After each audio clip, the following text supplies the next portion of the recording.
Welcome to Full Circle Florals. I'm Erin Henderson. I'm Eric Henderson. And we're going to talk about some of our goals because we feel like that might be an important thing while we make this journey. Some of the goals that relate to the U-Pick farm. So we just jotted down a few things and then we can kind of talk about things in general. But I don't even know where to start. I got a whole list, but it wasn't really in order. I would say, like, our number one goal from the very beginning has been creating a space for enjoyment, and that's beautiful, and that's great for pictures, and that people can take flowers away from. So, I mean, I feel like that's a base goal, obviously. Seems practical. Anything to add to that? No. For me, the idea was always fostering kind of a sense of community. So having people come and revisit regularly, because even with my own cut subscription garden, I go out every month. It's a new adventure. Really, every couple of days, there's something new coming online or really exploding and being exciting and happy. So every single harvest tends to be a little different. So I think the idea of creating a way for people, you know, an avenue for people to come revisit, you know, every month or so or whenever they want, really. That's a big one.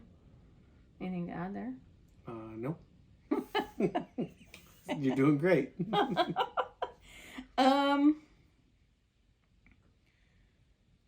think, we're on that vein, kind of.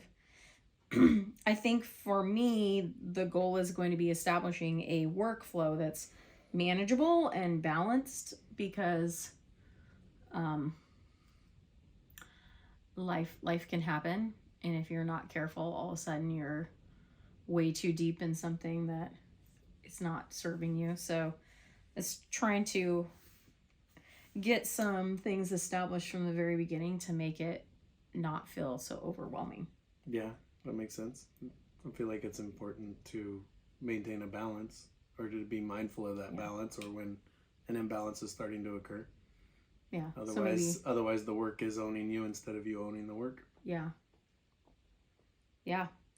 There was I don't remember her name, a flower farmer that I was listening to, and she said something really enlightening to me.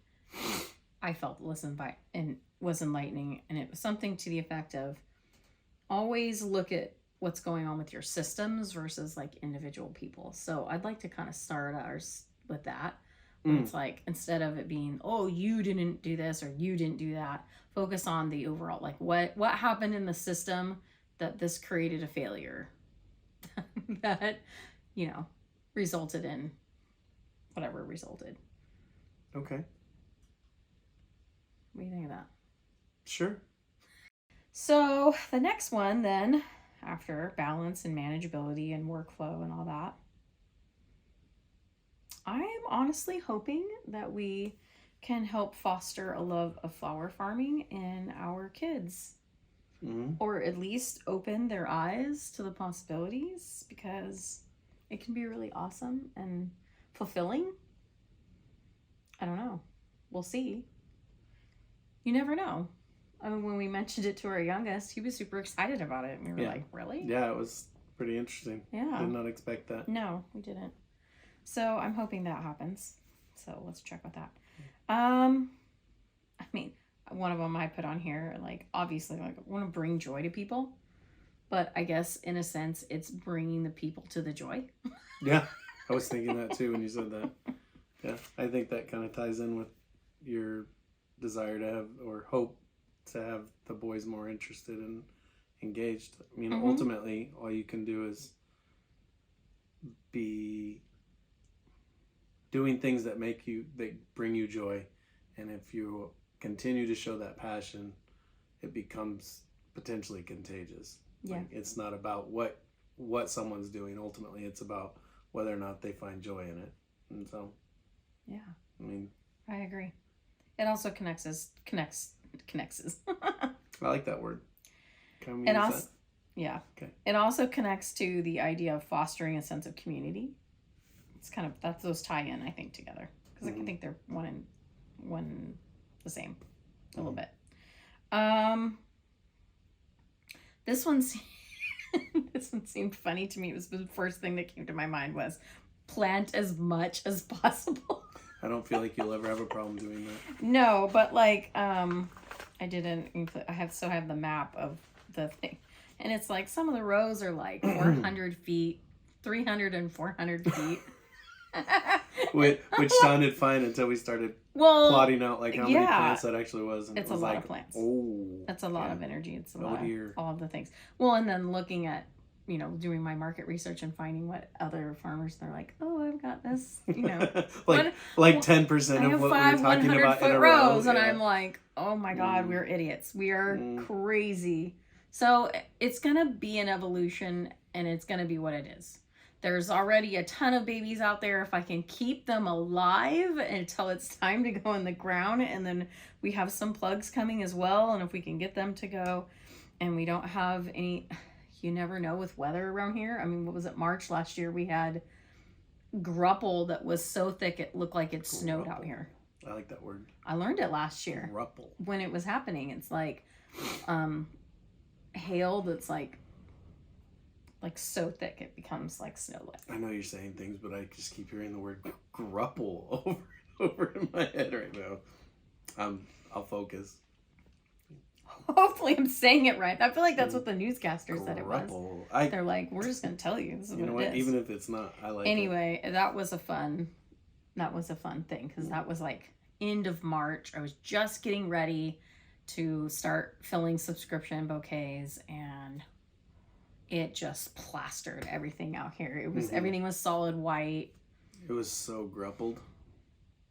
I was grumpy about the grupple because I had just taken a picture of this beautiful osteospermum over here, and the next day I went out and they were just shredded. So I took a before and after. Like there's holes and everything. And it damaged It looked like somebody went out with like a shotgun or something and just started like shooting everything. But it damaged like the central part of the flower. So even as it continued, even the buds were damaged. So the future flowers then were even damaged. So that was rough. I mean, and the only, you can't control the weather. You can have some floating row covers or some kind of protection like that ready. But hopefully we'll just wait until like the beginning of April and hope that it doesn't happen. But I mean, we live down the way, so it's not like we can't keep some row covers on hand and go down and cover things if that happens. Probably need to put that on my goal list. Put it on the list. Row covers. Anyway, some technical stuff. Ultimately, we want to improve our soil. It's been monoculture as prune orchard for 30 years, and before that it was pasture, and then way before that it was grandpa's garden, apparently great grandpa's garden. But it's not in bad shape, but it needs organic matter. So that's going to be one of our big focuses, is adding organic matter. And honestly, growing the flower farm on it's a great thing, because you just chop the bits up, let them compost in place after the year is over, and zinnias leave these big, dark, crusty, frozen skeletons. So I like that method because it makes me feel kind of like I'm making a mess, like I'm doing something I'm not supposed to. Feels messy. Yeah. In a wonderful way. In the best way. Feel rebellious. Yeah. That reminds me. So soil test is the other thing that we want to do. Of course, I've never tested my soil anywhere ever growing anything. But through my master gardener training, I am seeing the light that it would be good to, if nothing else, have a baseline for what it is, what we're starting with before we put anything in there, and then go from there. So we're going to do that. I need to do that. But right now it's like, I think if you took a trowel out there, it'd be like, it's been so wet here. This part of California, we've been in a atmospheric river. So it's too wet to deal with that right now, but maybe here in the next few weeks we can get some and send it out. Phone were fun the last couple of days. Yeah, it's been tornado warnings and lightning strikes and thunderstorms and windstorms and and I was late posting that last YouTube video because I was just about to do it, and it's like, oh, there's thunder and lightning. Can't So use we the always computer. power down the computer and unplug it and unplug the TV because we had, we had a bad experience. we had people who had bad experiences, and unplug the oven because we've had the oven motherboard fried more than a few times out here. Anyway, that being said, so obviously improving the soil, one of the big goals that we talk about a lot and that I've been researching very deeply for months is this idea of the regenerative agricultural practices. So we are studying that in an ongoing fashion. My master gardening training has been awesome for that because we've been getting a lot on all the different avenues that you can improve your soil, pathology issues, pruning, it's been an awesome training. I've got lots of good info. It's catching me up with some of the stuff. I mean, you've always been the pruner, so he got a whole lot of apology thrown in his direction when I came home from the pruning thing, and I'm like, you were right all that time. It looked like you were butchering it, but you were right. We should have butchered it, but in the right way. We've got some pretty awesome, I wouldn't say hands-on, but like direct training on it, and then a following lecture, and it was awesome. So yeah, we're gonna, you know what you're doing. So that's good on that. You know what you're doing.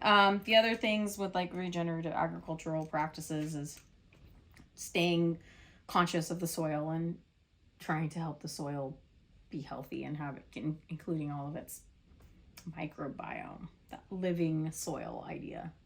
That it's not just dirt you step on. There's a whole community living there. So we need to be aware of that. So we'll get into that kind of thing more later, but just to know that like we're still going to be continuing with that. The other thing that I have on the list, and it's something that we still are very conscious of around here for our own gardening and the subscription garden, is being water wise and continuing to stay smart with that. We have we get laughed at, but we have a spreadsheet that like maps out every single watering time and the watering, because we have different hubs that have and they're on timers and zones, and I established beds that are dry beds that they're, the long-term goal is to not have to water them, but maybe once every few weeks to a month in the summertime. So that's one of the things when we're doing our planning for the flower garden out, the U-pick, is to be conscious of what's growing in what rows and how much water they need and when they need the water. Because I've seen a lot of people talk about too, like with sunflowers, they water them when they're starting them and then they back off. So it's something to think about with that. And there's obviously for pumpkins as well, because we were going to do that pumpkin patch, watering considerations and how to vary what's out there. Because I think in the past was it 1 or 2 zones that are for the whole orchard? Do you recall? It's 1 or 2 zones. It doesn't matter. Anyway, you just turn it on and it runs for that time. But we need to kind of dial down the water system out there so we can have more control. So that's a good one. I checked that one off. I mean, obviously, be profitable is on the list. I mean, that's our ultimate goal. Is we need to, the property itself has to be solvent, and that was kind of part of why we were on this adventure. Is let's get the property to pay for itself, because you got things like water district payments and property taxes and stuff. So if we can do that, that's our first chunk. Like, okay, did we pay that off? Yeah. Great. And then now can we pay off what we put into it, which, the delivery trucks keep coming. It's fun though. It feels like Christmas every time they show up. It does. And sometimes it's especially because I don't know what you're ordering half the time. So when you open it, I'm like, whoa, what you got? I feel like you knew everything that just came, other than that I ordered a little tiny. Oh, I'm not going to say, because I'll show you in a different video. Yeah. Anyway, I ordered some cool stuff, so I'll do videos about that stuff. And one of them, we're going to do the setup on it, because I'm super stoked. Something I learned about in my Master Gardener program, and the guy really loved this product in particular, so I ordered it so we could try it out, and it would be a brand new experience for us. So that'll be a whole nother video as well. What's this? Is that It was just mental thing for later. not your stuff? Okay. What? What? Not for this. Oh, for this, but just it was about the watering system and stuff. Oh, do you want to talk about it? I guess. I mean, it was just I was thinking about when you were talking about the sheets that we had for the zones and everything. With the amount of watering and the diversity of the things that we are watering, we might want to consider upgrading the way that we're keeping our sheets, as far as instead of just being a tab with the times, have a tab for every day of the week, because some of our stuff we're going to need to be not watering daily. And so Right. then we would just essentially duplicate the zone times and everything that we have now, and duplicate them into multiple tabs, and then change those to like Sunday through Saturday. Cool. And then you can modify your waters around there, and it would maximize more efficiency for the amount of water that we are not needing to use. Right. I like that for procedures. And that's the other thing I'm thankful for with the Master Gardener program, is I'm learning like ways to determine, okay, what needs water, how much, what's the best way to water them. I think obviously not overhead watering, which we do still do a tiny bit here. The main portion of our subscription garden is all drip tape, which I feel like I really like. Do you like it? I mean, what do you think? I always like drip line if we can use it, but the problem that we have out here is that it's harder to we have to maintain it a lot more because of the calcium buildup that happens for starters, and also because when you're watering from the ground up, and with you consistently changing the way you want to design your garden Right. multiple times within a single season, like, it makes it harder to make things aren't mobile. And then if they get buried, then I don't know where the leaks are, and then I have to rip plants up and stuff and make a mess in order to repair. So Is that getting any better? I mean, we haven't done that at all in the subscription patch. we're between seasons currently, and we decided to take on planting in a new 4-acre lot. So I mean, that doesn't really apply here. True. But so I mean, as far as I prefer drip line because it's more efficient. It conserves water. Right. But on the downside of like maintenance and upkeep, it's a lot more work when you have to repair lines or move lines or add lines, things like that. Right. And I don't think you can get away with that or from that. I feel like of the people, that I'm seeing that are out there doing it, I mean, the first thing that comes to mind is obviously like Laura and Garden Answer. Her and Aaron are constantly talking about like, okay, we gotta add this, we gotta add that. And, oops, I didn't add this and I didn't add that. Like we all have that, I think, that experience where it just is what it is, because nothing stays static in the garden. Right. Well, the difference being like we were talking about earlier, being mindful of maintaining the balance, is the balance we've always had to maintain. Is this isn't our career. This isn't like so we've had to maintain balance where it's like, how do we maximize watering without making it something that we have to do 8 hours a day, 7 days a week, because that's important, because you do income. Keep that into your consideration. So, okay. Any other thing that you can think of that's goals? I mean, I would say that's a good procedural one too, is to just keep in mind with keeping that balance of this isn't our full-time job. Well, I mean, it might become a full-time job.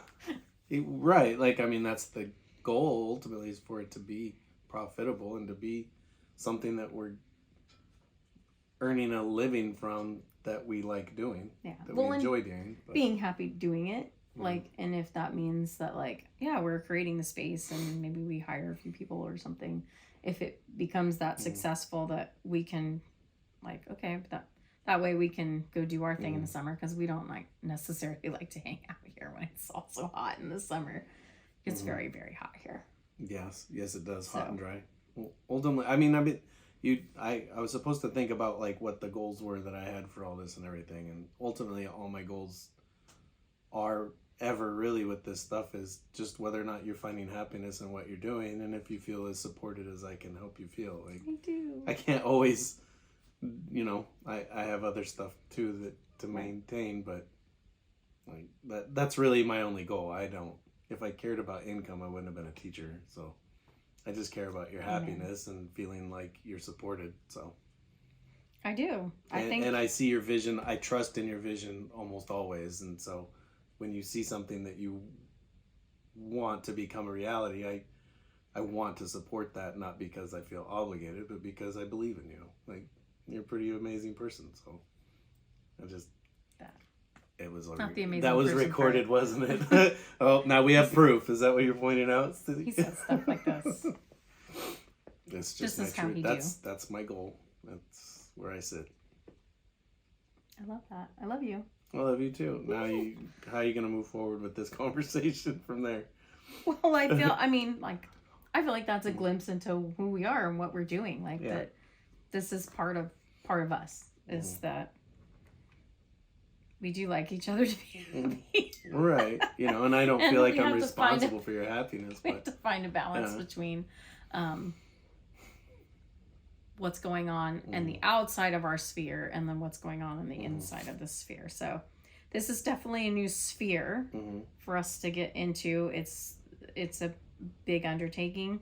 And I like trying new things. Like, I mean... yeah. And this is, like new, but without being too new, right? I think for me, like, it feels very new because, like, anything we've done right here around the house that, throughout my entire life, that's always been, it's almost like the portion of the property where the houses are was the portion of the property where the houses are. But to do something different on the property where I grew up with it being pasture and cattle, like I've never even really seen it as orchard. Like I know that the orchard's always been there, or has been there for 30 years, but I've never seen, like I don't see it. Like I still see what I saw as a kid growing up. Like I always think of what it was before. I think of how, I tell the boys all the time, like, back before we had the orchard, you could hear someone come in the driveway when they'd hit the cattle guard at the end of the mile-long road before you could even see them. Like, I remember playing out in the open field. I remember crawling around on the ground and making, like a labyrinth out of the hay and getting in trouble for knocking down the grass. Like, I mean, I don't unsee that stuff. And so, for me, it is new because it's doing something. To me, I don't know how to quantify it. That's okay. Yeah, it's exciting for me to see something potentially, to see your potential or your goal or your vision tie in with something that has been my childhood. That's fair. There you go. Monologue done. I love your passion. Thanks. It's fun to hear the story. I mean, it's your history. It's here, like you lived here, and my begrudging history. I was very resentful that I moved out here for a long time. Yeah. We tell that story to people that both of us. I lived in the country as well. Yeah. I mean, the area in general is generally rural, but like I lived way out in the country. Like my friends, I felt like lived in town, and I was miles out on we had 10 acres that was olives, and we had farm animals and stuff. But I always imagined like, I really like I must have been adopted, and my real parents live in New York, and it's high rise. So like part of my brain was always like, why am I here in the country? I hate it out here. It's so lonely, and it makes you develop your you become creative. And I had a lot of imaginary friends. Like you just use your creativity and your imagination. Didn't have much choice. Yeah. No, and I feel like you kind of had that similar, especially because you started. I started in town. I lived in town as a kid, and then when my great grandmother passed away, we were out here all the time helping with the farm for my grandparents, and there with 2 houses on the property, it was one of those. It's silly to be out here paying rent in the middle of town, where the kids are being, stuck in a city life or a town life. I wouldn't call it a city. And so one summer we just uprooted and moved out here, and it was, trial by fire. I went from living a block away from a Circle K playing Spy Hunter and video games in the arcade all the time to the closest neighbor being 1.5 miles away, and they didn't speak English, and so all we did was play hopscotch with sticks. Like, I mean, you know, and built a barn out of poles that we went and cut out of our old That's very forest. cool. I mean, it was That's way cool. went from riding my bike on jumps and living in town to that, and I was like, this is not where I parked my car. I was very, very disappointed for several years. Get That's puncture vines in my bike tires all the time. So, like, I, you know, was fixing bike tires in my sleep. Yeah, it was pretty exhausting, but Yeah. here we are. Fast forward. I don't think this had anything to do with your list. It doesn't. Yeah. There are still some punching vines we have to work real hard at. Mm. I've got most of them away from like where the houses are here, but down there are still some stands of them. We've worked over the years, and we go on walks, and it's like, here, everybody, here's a bag. You know, I shove. Oh my gosh! Remember grocery the time we bags had in the my shorts and competition? be like, here, pick Yeah. a bunch of. Go Trying ahead, to see who Thistle. could get the most. Or Yeah. whatever it is. Go ahead. Mm. What are they called? You call them goat heads. What I did you grew up call with them? them called puncture vines. Puncture vines. Yeah. Anyway, We'll they're show terrible. you some of them. Oh, and we're gonna They're fight awesome, especially when you're barefoot. Ooh. that battle. Yeah, but we did find if you Tears. use like the squishy foam flip flops and you like step on the area, then you collect them all and then you can like get rid of them on the step again. It's a good way to get them off the dirt. Even after you pull the plant, they'll still be on the Oh ground yeah, because they're evil. awesome. Anyway, so that's probably our goal: puncture vine eradication. Don't forget to put goat head too. No, that's It's fine. all about I'll equal remember. opportunity. I'll remember that it's one and the same. Anyway, so that's our goals and a little back story, I guess. Sure. From Stay us. tuned. Yeah, so yeah, keep watching. We've got lots of stuff coming up. I mean, like you said, the orders are coming in, so we'll be talking about stuff that we've bought and talking about things. We're gonna need to very soon talk about what we've done so far. So we basically found out that this was going to, or decided this was going to be occurring in December. And so then it was immediately calling the ag department, calling the planning department, like figuring out what I needed to do. Some fun phone calls. Some fun there. phone calls there, trying to figure out what we needed to do in order to make this a reality. Getting a hold of insurance and finding out what liability we need and et cetera, et cetera. So we have got some great information on that. So I think we'll do a little video that's talking about what we have accomplished so far as starting the business. So that's going to be coming up too. There will be hopefully a lot of information. And please ask us any questions that you have. Well, I'll do my best to try to answer them. And if you've got any ideas for parts of this adventure that you are curious about, but we're not talking about or we haven't shown, throw that out there because, you know, maybe we just haven't thought of the fact that might be valuable or interesting or entertaining in any way. You know what? You're valuable. Thank you, You're as are valuable. you, sir. Thank you. Ditto. Anyway, thank you for joining Full Circle Florals for our first goal announcement here, and we'll do updates as to how this is going and new goals that we have, because I'm sure as the time goes by that will change quite a I bit. just got that mental image of like us sitting in front of this. Day 48. Okay, new goals. Don't do that. Day 48, it's already past day 48. Anyway, so thank you for joining us and watch us grow.